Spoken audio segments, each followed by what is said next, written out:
자, 오늘 이 말씀은 그리스도의 부활이 없다면 성도들의 신앙이 어떻게 될 것인가에 관한 것입니다. 그만큼 부활은 우리의 삶의 모든, 우리 신앙의 모든 것의 기초가 된다는 것입니다.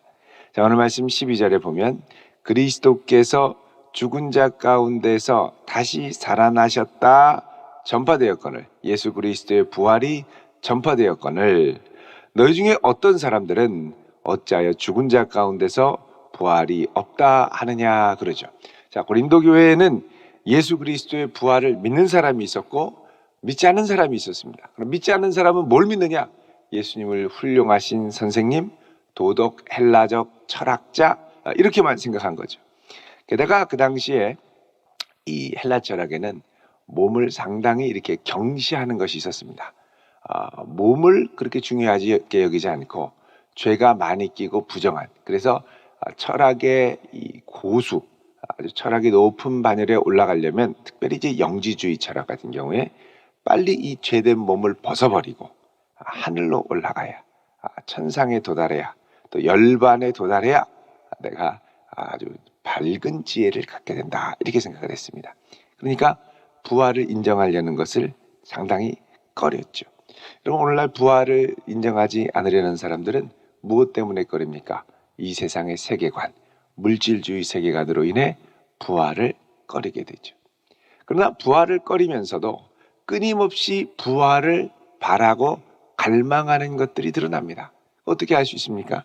여러분, 영화에 보면 사람이 죽은 줄 알았는데 살아나든지, 죽었다가 살아나든지, 정살아날 길이 없으면 귀신이 됐다가 살아나든지, 그것도 안 되면 남의 몸에 빙의하든지 하여간 어떻게든 살리려고 몸부림칩니다. 그래서 요즘 영화는요, 살지 않으면, 주인공이 일단 죽었다가 살지 않으면 이게 영화가 안 됩니다. 그래서 모든 영화에는 일종의 부활 신화가 원형적인 모양이든지 뒤틀어진 모양이든지 반드시 들어있게 됐습니다. 주인공이 총 맞고 으악 하고 죽어서 다 슬퍼하는데 갑자기 짜잔 하고 나타나죠. 죽을 뻔하다가 살아난 겁니다. 항상 이 부활 신화, 여러분, 사람이 부활을 꿈꾸고 부활을 사모하고 부활을 갈망하는 건 거의 우리 안에 새겨진 DNA와 같습니다. 왜냐하면 인생은 흙과 같기 때문에 우리가 살다가 이렇게 죽으면 우리 이것처럼 허망한 인생이 없다라는 거죠. 오늘 말씀도 그러지 않습니까? 19절에 만일 그리스도 안에서 우리가 바라는 것이 다만 이 세상의 삶뿐이면 모든 사람 가운데 우리가 더욱 불쌍한 자니라. 더욱 불쌍한. 아니, 왜 이렇게 절제하고 삽니까? 왜 이렇게 거룩하게 삽니까? 세상 즐거움, 세상 재미 다 보고 죽는 게 낫지. 이 세상 즐길 게 얼마나 많은데 다 하지도 못하고 죽는 거 너무 억울하다. 충분히 그럴 생각을 할 수 있죠. 그러나 우리가 믿음 생활을 하는 아주 중요하고도 궁극적인 이유는 부활의 주님을 믿고 그 주님처럼 우리도 부활할 것을 믿기 때문입니다. 여러분, 이제 신앙생활을 할 때 두 종류의 사람이 있습니다. 예수님의 부활을 확실히 믿는 사람과 예수님의 부활을 관념적으로 믿는 사람. 그러니까 그분에게는, 관념적으로 믿는 사람에게는 예수님이 죽었다 살아나셨대. 이게 남의 얘기입니다. 그 부활하신 주님이 지금 여기에 살아계신 예수임을 인정하지 못합니다. 그 주님을 내 삶에 끌어들이지 못합니다. 여러분, 예수님께서 부활하신 다음에 우리에게 하신 중요한 말씀이 있죠. 무엇입니까? 마태복음 28장 18절 우리 한번 보겠습니다. 마태복음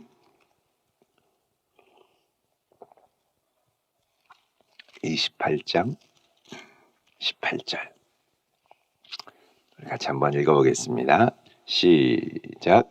예수께서 나와 말씀하여 이르시되 하늘과 땅의 모든 권세를 내게 주셨다. 자, 예수님이 부활하신 후에 하나님이 허락하신 놀라운 것이 있는데 하늘과 땅의 모든 권세를 예수 그리스도께 주셨다는 겁니다.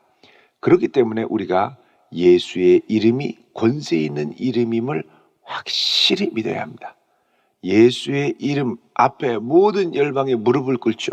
예수 이름으로 기도하고 예수 이름으로 선포하고 예수 이름에 영광 돌리고 예수 이름을 위하여 살고 하늘과 땅의 모든 권세를 가지신 그 예수 이름의 놀라움을 붙들고 그 이름을 찬양하는 성도 될 수 있기를 바랍니다. 그 이름, 예수 이름, 부활하신 분의 이름이라는 거죠. 그 부활하신 분의 이름을 우리에게 주셨으니 이 부활하신 분을 내 삶 가운데 끌어들이면 뭐가 함께하느냐? 하늘과 땅의 모든 권세와 능력이 함께하는 줄 믿으시기 바랍니다. 그 권세 있는 예수 이름 붙들고 우리가 믿음 생활하는 겁니다. 대충 하는 게 아니고요. 그냥 살아나셨단다, 감사해라, 이 정도가 아니고 그 분이, 그 죽음에서 살아나신 분이, 죄와 사망의 권세를 이기신 분이 하늘과 땅의 모든 권세를 갖고 지금 우리와 함께 하십니다. 그래서 내가 지금 기대하는 주님이 어떤 주님이냐? 여러분, 우리 아이들도 부모님의 기대대로 자란다고 하지 않습니까? 아이고, 지질이 못난 거사. 그러면 지질이 못나게 자랍니다. 너는 정말 하나님이 귀하게 했을 거다. 기특하다. 기대하고 바라주고, 그럼 뭐 나도 자기도 모르게 자꾸 그런 기대를 받다 보니까 그렇게 노력하죠. 여러분, 성도들도 그리스도 예수가 살아계신 능력의 주님, 지금 나와 함께 하신 주님임을 믿고 주님을 그렇게 바라보고 내가 기도하는 주님이 그런 주님을 믿으면 기도의 퀄리티가 달라집니다. 기도의 능력이 달라져요. 그분을 끌어들이고 그분을 기대하는 믿음의 퀄리티가 달라집니다. 근데 그 주님이 그냥 옛날에 2000년 전에 오셨다가 돌아가신 분이래. 저 하늘 어디, 저 구석 어디에 계실겠지. 뭐 이러고서는 기도하면 그분의 능력이 내 능력으로 다가오지 않습니다. 여러분, 주님을 신뢰하며 믿으며 나갈 수 있기를 바랍니다. 내가 믿는 그 주님이 하늘과 땅의 모든 권세를 가지신 주님이라는 것이죠. 자, 그래서 이 주님의 부활을 믿고 사는, 그래서 복음은 예수 그리스도가 십자가에 죽으셨을 뿐만 아니라 내 죄를 대신해서 그 다음에 사흘 만에 다시 살아나시고 하늘과 땅의 온 주가 되셔서 그 모든 권세를 우리가 쓸 수 있도록 우리에게 그 이름을 주시고 지금 이곳에 우리와 영원토록 임마누엘로 동행하신다는 겁니다. 그 주님을 기대하며 사모하며 기도하며 가야죠. 자, 13절에 보면 만일 죽은 자의 부활이 없으면, 자, 부활을 믿지 않는 사람들을 향해서 그리스도도 다시 살아나지 못하셨을 것이다. 부활을 부정하면 주님의 부활도 부정하게 되고 또 주님의 부활을 부정하면 우리가 전파하는 복음도 헛것이고, 왜? 복음의 절반은 예수의 부활이거든요. 절반은 예수께서 십자가에 달려 우리를 위해 돌아가신 것이고 돌아가시기만 하고 끝나는 겁니다. 그러면 헛것이라는 거예요. 왜? 과거에 이런 훌륭한 일을 하셨지만 그 능력이 지금 나를 구원하는 생명의 능력이 되어야 되는데 지금이 연결이 되지 않는 겁니다.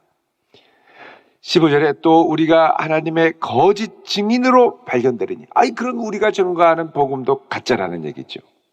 우리가 하나님이 그리스도를 다시 살리셨다고 증언하였습니다. 만일 죽은 자가 다시 살아나는 일이 없으면 하나님이 그리스도를 다시 살리지 아니하셨느니라. 다른 말로 하면 모든 신앙의 기초이자 주춧돌이 바로 부활이라는 겁니다.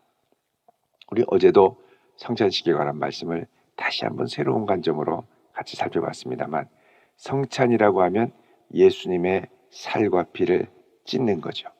그래서 예수의 생명과 예수의 피를 내가 먹고 마시는 겁니다. 그런데 그 살과 피는 무엇을 지향하는 거냐? 예수의 살과 피로 세운 새 언약을 지향하는 것이고, 새 언약의 궁극점은 뭐냐? 우리의 굳은 마음을 제거하시고 하나님의 성령을 부으셔서 우리의 마음을 새롭게 함으로 변화를 받아 하나님의 영광을 위해 쓰임받을 수 있도록 하는 데까지 가는 거죠. 그러니까 예수의 살과 피를 마시는 것은 성령의 임재와 또 내 마음의 변화와 하나님의 뜻을 기쁘게 순종하는 것까지를 포함한다는 겁니다. 그게 바로 부활의 능력이죠. 그래서 우리가 그분의 살과 피를 먹고 마시는 건 내 죄를 위해 죽으신 십자가의 공로만을, 그러니까 내 죄를 위해 죽으신 과거의 살과 피만을 먹는 게 아니라 지금 부활하셔서 우리에게 부활의 생명의 능력을 주시는 부활하신 그리스도의 살과 피를 나누는 것도 포함한다는 것입니다. 그러니까 그 부활의 능력으로 성찬에 참여하고 그 부활의 몸을 함께 나눌 때 우리가 무엇이 됩니까? 부활의 몸된 교회, 부활의 몸된 공동체가 함께 되는 것이죠. 그래서 예수의 부활의 몸을 먹고 마신, 그러니까 성찬의 기초도 부활입니다. 모든 것의 신앙생활의 기초가 부활이 되는 거죠.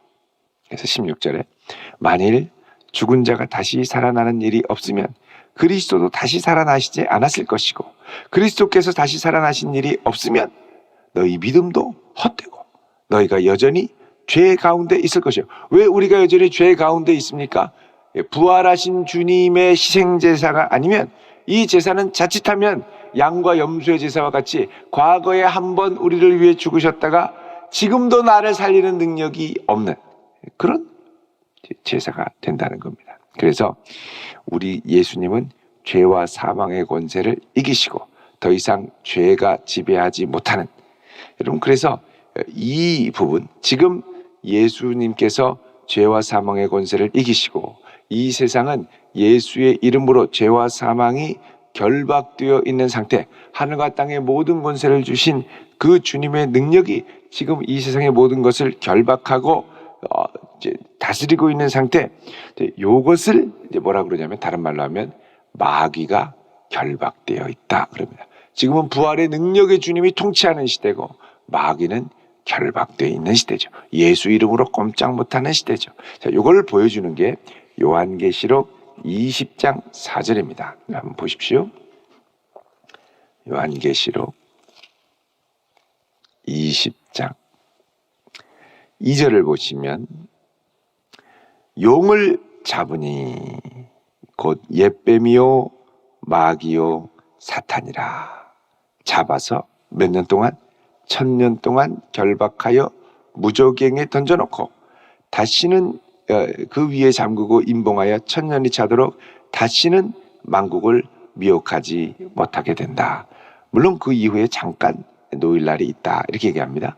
자, 여기 이 1000년 동안이라는 말, 요한계시록에서 이 1000년 숫자는 상징수입니다. 상징, 1000년을 상징하는 숫자죠. 상징수.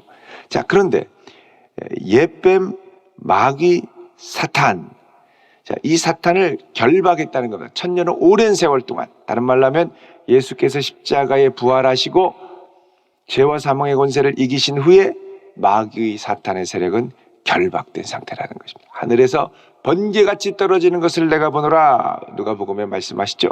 그래서 마귀가 지금은 결박되어 있고 그리스도께서 통치하시고 또 천상의 그리스도와 함께 4절에 보면 이 목배임을 당한 자들의 순교자들의 영혼들, 또 짐승에게 표받지 않은 자들의 영혼들, 이들이 다 주님 곁으로 올라가서 1000년 동안 부활하신 그리스도와 함께 왕노릇하는 기간, 그래서 천상의 그리스도가 통치하는 천상 통치, 천상의 1000년의 통치 기간, 그래서 이것을 뭐라 그러냐, 천년 왕국이다 이렇게 얘기를 합니다. 천년 왕국, 1000년의 통치는 지금 그리스도께서 천상의 이 땅을 통치하시는 이 시기를 말하는 겁니다. 근데 이런 통치를 우리가 믿지 않으면 우리가 여전히 뭐 가운데 있다고요? 죄 가운데 있다고 말씀하죠. 다시 오늘 본문으로 오시면 18절에 또한 그리스도 안에서 잠자는 자도 망하였으리니, 자, 무덤에 있는 사람들 망하였으리니 그냥 죽고 끝나는 거죠. 만일 그리스도 안에서 우리가 바라는 것이 다만 이 세상의 삶뿐이면 우리가 모든 사람 가운데 더욱 불쌍한 자이니라. 자, 불쌍한 걸로 따지면 사도 바울 같이 불쌍한 사람이 없습니다. 왜냐하면 이 땅을 살면서 세상의 안정과 평안을 포기하고 그리스도를 위하여 정말 고생을 많이 했거든요. 여러분, 고린도 후서 1장을 보십시오. 고린도 전서 뒤에 고린도 후서 1장 8절 9절. 자, 어떤 고생을 했습니까? 우리는 우리 자신이 사형 선고를 받은 줄 알았으니 거의 죽다 살아난 거죠. 8절에 보면 아시아에서 당한 환난, 많은 힘에 겹도록 심한 고난을 당하여 살 소망까지 끊어질 정도로. 그래서 이는 우리로 자기를 의지하지 말고 오직 죽은 자를 다시 살리시는 부활의 능력을 베푸시는 하나님만 의지하게 하심이라 그러죠. 여러분, 사도 바울이 복음을 전하다가 살 소망이 끊어질 정도로 많은 고생을 했습니다. 이게 좀 구체적으로 얘기하면 고린도후서 11장을 가보시면요, 23절에서 27절, 이게 이제 바울의 고생담이다 이렇게 얘기합니다. 고생당한 이야기. 11장 23절에 보면, 중반에 보면, 내가 수고를 넘치도록 하고 옥에 갇히기도 더 많이 하고 매도 수없이 맞고 또 맞다가 여러 번 죽을 뻔하였으니. 매 맞다가 죽으면 얼마나 억울하겠습니까? 사도 바울이 복음 전하다가 매 맞다가 몇 번을 죽을 뻔했는지 모릅니다. 24절에 유대인들에게 40에서 하나 감한 매를 5번 맞았다. 아이고, 5번이면 4, 5, 200번. 이거 한 대 맞아도 정신이 얼얼한데 40에 하나 감한 매 맞으면 거의 실신합니다. 거의. 거기에다가 3번 태장으로 맞고 엉덩이 볼기짝 아주. 그리고 한 번은 돌로 맞고. 아이고, 여러분 돌 맞아 보셨습니까? 어릴 때 놀다가 돌 한 번 맞아봤는데 정신이 얼얼합니다. 아이고, 얼마나 아픈데요. 이거를 막 무대기로 맞으면 정신이 없죠. 그러다 쓰러져 죽죠. 돌로 맞고 또 배 타고 가다가 3번 파손하고. 배멀미는 기본입니다. 일주야를 깊은 바다에서 지냈고 26절에 여러 번 여행하면서, 여러분 여행을 왜 합니까? 관광하려고 합니까? 복음 증거하려고 세계여행 가는 거죠. 강의 위험과 강도의 위험과 동족의 위험과 이방인의 위험과 시내의 위험과 광야의 위험과 바다의 위험과 거짓 청제 중의 위험을 당하고, 정말 많은 위험이 있었습니다. 27절에 또 수고하며 애쓰고 여러 번 자지도 못하고 줄이고 목마르고 굶고 춥고 헐벗었노라. 그런 가운데 아직도 28절에 날마다 내 속에 눌리는 일이 있으니 곧 모든 교회를 위하여 염려하는 것이라. 그러니까 이 많은 고생 가운데 사도 바울 중심에 있는 게 뭐냐? 부활하신 그리스도의 몸된 교회. 이 교회가 마음에 깊이 있으며 고민하며 아주 마음을 썼다는 것이죠. 그러니까 사도 바울은 오직 복음을 위하여, 교회를 위하여 살았습니다. 근데 주님의 부활이 없으면 이 모든 것이 어떻게 됩니까? 헛되게 가는 거예요. 헛되게. 부활의 소망이 있고 천국 갈 소망이 있고 다시 살아날 소망이 있으니까 주님을 위하여 이 고난도 당하고 또 주님 주신 능력으로 이 어려움도 이기고.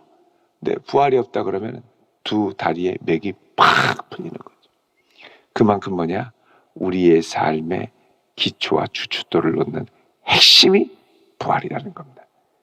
여러분, 내가 장차 부활할 부활의 소망을 믿을 뿐만 아니라 더 중요한 것은 부활하신 그리스도를 이 땅 가운데 내 삶의 현장에 초대하고 모시고 끌어당기는 겁니다.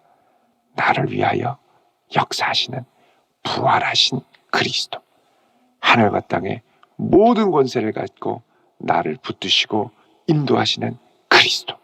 여러분, 그 부활의 능력을 신뢰하며 맛보며 누리며 깊이 체험할 수 있는 복된 성도 되시길 주의 이름으로 축원드립니다. 기도하겠습니다.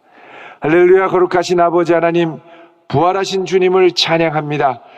하늘과 땅의 모든 권세를 가지신 주님께서 지금 우리와 함께하여 주시옵시고 부활의 권세와 능력으로 우리를 붙들어 주시옵소서. 예수 그리스도의 이름으로 기도하옵나이다. 아멘.